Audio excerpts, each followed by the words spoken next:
Dios te bendiga. Te doy la bienvenida una vez más a este programa La Biblia Leída y Explicada. Hoy vamos a continuar estudiando el Evangelio según San Juan, capítulo 13. Ya hoy terminamos este capítulo leyendo los versículos desde el 36 hasta el 38 bajo el título Jesús anuncia la negación de Pedro. Pero antes de leer, como siempre, vamos a iniciar orando. Padre, gracias te damos por un día más, Señor, que tú nos das la oportunidad de leer tu palabra, de escudriñarla. Te rogamos, Espíritu Santo, que tú nos hables a nuestro espíritu, la palabra tuya, Señor, que tú nos reveles, Dios mío, las intenciones de tu corazón, Señor, con esta palabra y nos des un mensaje que podamos aplicar en este día, Señor. En el nombre poderoso de Jesús, amén y amén. Gloria sea al Señor. Así que vamos a leer Evangelio según San Juan capítulo 13, verso 36. Le dijo Simón Pedro: Señor, ¿a dónde vas? Jesús le respondió: a donde yo voy no me puedes seguir ahora, mas me seguirás después. Le dijo Pedro: Señor, ¿por qué no te puedo seguir ahora? Mi vida pondré por ti. Jesús le respondió: ¿tu vida pondrás por mí? De cierto te digo, no cantará el gallo sin que me hayas negado 3 veces. Gloria a Dios, tremendo. Y recordemos que ya estamos en el contexto de la Semana Santa, después de la Pascua. Estuvimos leyendo que Jesús estaba allí en ese escenario con sus discípulos, donde le lavó los pies, donde anunció quién era el que le había a entregar, donde en el capítulo pasado estudiamos que anunció cuál era el mandamiento que Él nos dejaba, que nos amemos los unos a los otros, y también anunció que a donde Él iba, ellos no le podrían seguir. Y entonces el apóstol Pedro, en este caso, se quedó preocupado porque él amaba mucho a Jesús. Él quería estar con Jesús. Él había dejado todo para seguir a Jesús. Había dejado su padre, había dejado su negocio de la pesca, lo había dejado todo, y su mayor anhelo era estar siempre con Jesús. Era uno de los discípulos más cercanos a Jesús después de Juan, precisamente el escritor, el autor de este libro.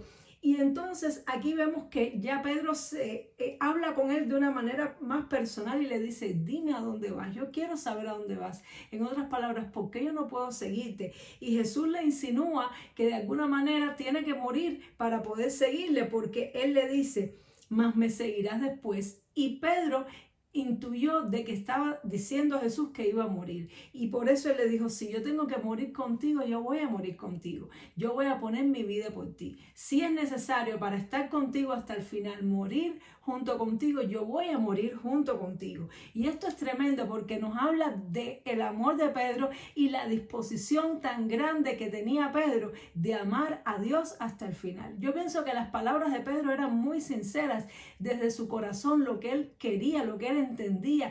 Él valoraba a Jesús por encima de todas las cosas. Sin embargo, vemos que por la respuesta que Jesús le dio, que no es suficiente amar a Jesús con todo el corazón, no es suficiente. Miren lo que Jesús le contestó: tu vida pondrás por mí.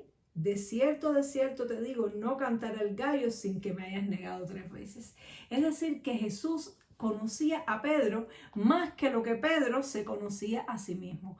Jesús conocía el amor de Pedro, Jesús conocía la disposición sincera de Pedro, pero también Jesús conocía las debilidades de Pedro. También Jesús conocía los pecados de Pedro, y él sabía lo que iba a pasar. Él sabía que iba a venir un momento de prueba donde la fe de todos iba a ser probada, un momento donde Dios le iba a dar potestad a las tinieblas para que hicieran determinadas cosas, entre ellos que mataran a Jesús, porque Jesús tenía que entregar su vida, y él sabía que la fe que había en Pedro y que el carácter que había en Pedro no podía soportar esta prueba, no era suficiente para soportar esta prueba, y ya tenía la revelación de lo que iba a pasar, que Pedro lo iba a negar 3 veces. Y yo pienso que el Padre le dio a conocer esto a Jesús también para preparar su corazón, porque cuando una persona te traiciona, te niega y te toma desprevenido y tú realmente piensas que esa persona te ama de todo corazón y de buenas a primeras ante una situación difícil la persona te da la espalda, la persona niega la amistad, niega la relación contigo, eso es algo muy doloroso, eso es algo muy doloroso que hiere el corazón y era uno de los ataques que el enemigo iba a lanzar al corazón de Jesús, el hecho de que su mismo discípulo Pedro lo negara, porque era de alguna manera como hacerle ver a Jesús que todo el sacrificio que él estaba haciendo era en vano, porque si aún los más cercanos a él en el momento crítico huyeron y en el momento de la prueba aún lo negaron, eso le iba a hacer sentir a Jesús hasta cierto punto humanamente que lo que él estaba haciendo era en vano. Y eso es algo muy triste, porque cuando nosotros hacemos algo que conlleva un sacrificio de nuestra parte muy grande por el bien de otros, lo menos que esperamos es agradecimiento, lo menos que esperamos, aunque la persona no pueda retribuirnos lo que estemos haciendo por la persona, lo menos que esperamos es que lo reconozca y que lo agradezca, porque es un sacrificio grande el que hemos hecho.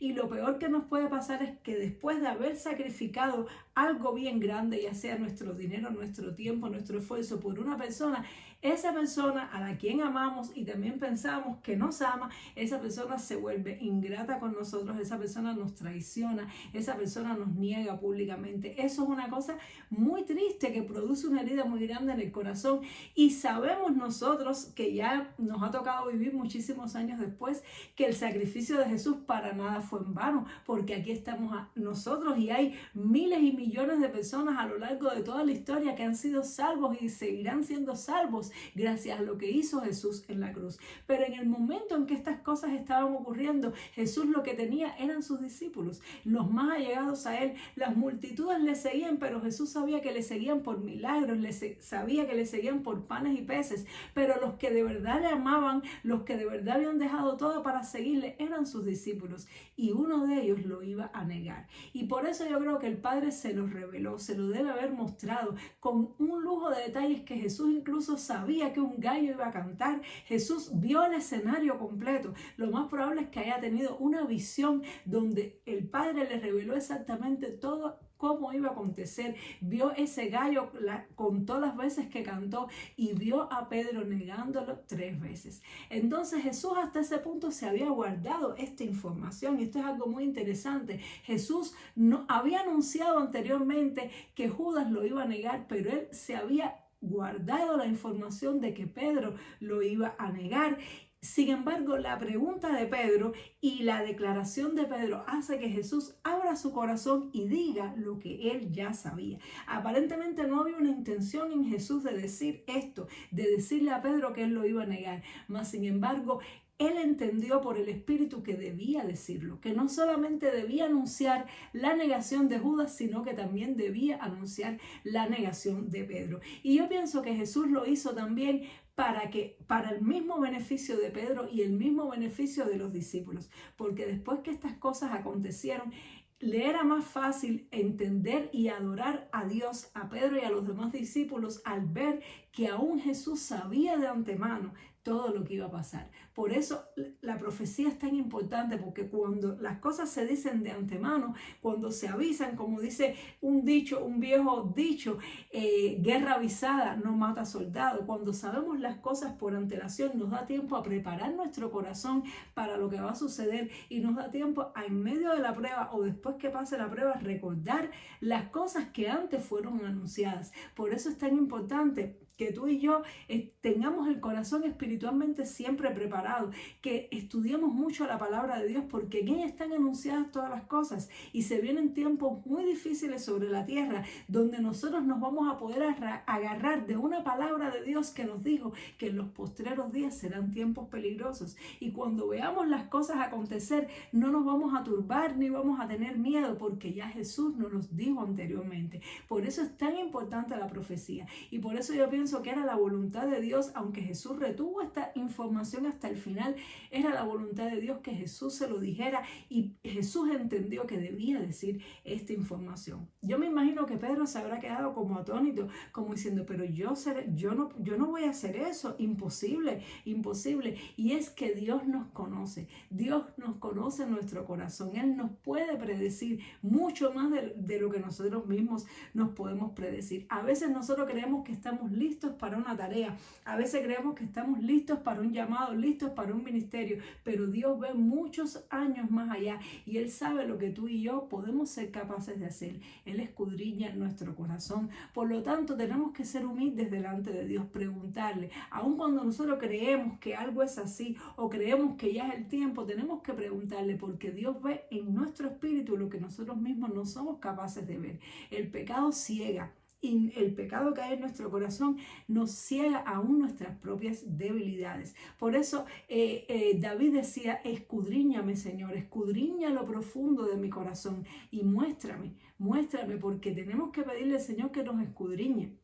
Hace no mucho yo estuve en un periodo de ayuno por varios días y después de ese periodo de ayuno mis ojos se abrieron y vi muchas cosas diferentes, y una de las cosas que vi fue niveles de pecado y de debilidades que tengo en mi espíritu que antes yo no veía. Después de ese ayuno entendí que soy mucho más pecadora de lo que yo pensaba que era, y ese ayuno me hizo volverme más humilde ante Dios, porque entendí que todo lo que tengo es un regalo de Dios, que no me lo merezco, es una gracia de Dios, el poder predicar la palabra, el que me sea revelado la escritura, yo no me lo merezco, es una gracia de Dios, porque en mi corazón hay cosas que no están bien. Y muchas de esas cosas Dios me las mostró después de ayunar, porque antes del ayuno yo no veía esas cosas y yo pensaba que yo estaba bien, yo pensaba que yo estaba lista para el ministerio, y cuando Dios me abrió los ojos me di cuenta que todavía me falta mucho, que todavía tengo mucho que crecer y seguiré sirviendo al Señor porque es un llamado que Dios me ha hecho, pero lo hago ahora con mucha mayor humildad, porque entiendo y comprendo de que no me lo merezco, de que en mi corazón hay cosas que a Dios no le agradan. Y de la misma manera vemos que pasó aquí con Pedro. Pedro no entendía lo que había en su corazón, pero Jesús sí lo veía. Y lo más maravilloso de esto es que a pesar de que Jesús veía lo que había en el corazón de Pedro, le amaba y lo escogió. Y esto es muy lindo, porque Jesús ve lo que hay en nuestro corazón, Él ve lo que hay en tu corazón, Él ve nuestros pensamientos más ocultos, Él ve nuestras maldades, Él ve las cosas que nos tientan, Él ve todo eso, y a pesar de todo eso, Él nos ama y nos escoge. Cuán grande es el amor de Dios, cuán misericordioso es nuestro Dios. Y esto nos hace quererlo y amarlo mucho más. Que aunque es cierto que cuando pecamos vamos a cosechar las consecuencias de nuestro pecado, también es cierto que el amor de Dios está por encima de nuestro pecado. El amor de Dios está por encima de nuestra debilidad. Y eso es una de las mentiras que el diablo siempre quiere sembrarnos. Quiere hacernos ver que no merecemos el amor de Dios por la condición mala de nuestro corazón. Sin embargo, quiero decirte hoy en este día, si Jesús amó a Pedro y lo escogió, aún sabiendo que lo iba a negar, Jesús te escogió a ti y me escogió a mí, aún sabiendo que íbamos a fallar, aún sabiendo que a veces no íbamos a agradar a Dios. Y aún así Jesús nos escogió. Cuán lindo es eso. Podemos darle gracias a Dios que sepamos que aún Él, mirando nuestras debilidades, nos amó y nos escogió. Y que de la misma manera nosotros seamos como con los demás, aún sabiendo sus debilidades, aún sabiendo las cosas malas de su corazón, les podamos seguir amando como Dios nos ama a nosotros. Espero que esta palabra haya sido edificante para tu vida, que te haya abierto los ojos espirituales y te ayude a entender más el amor de Dios y amar más como Dios ama. Y nos vemos, Dios mediante, en el siguiente programa para seguir leyendo y aprendiendo la palabra de Dios. Dios te bendiga mucho. Chao.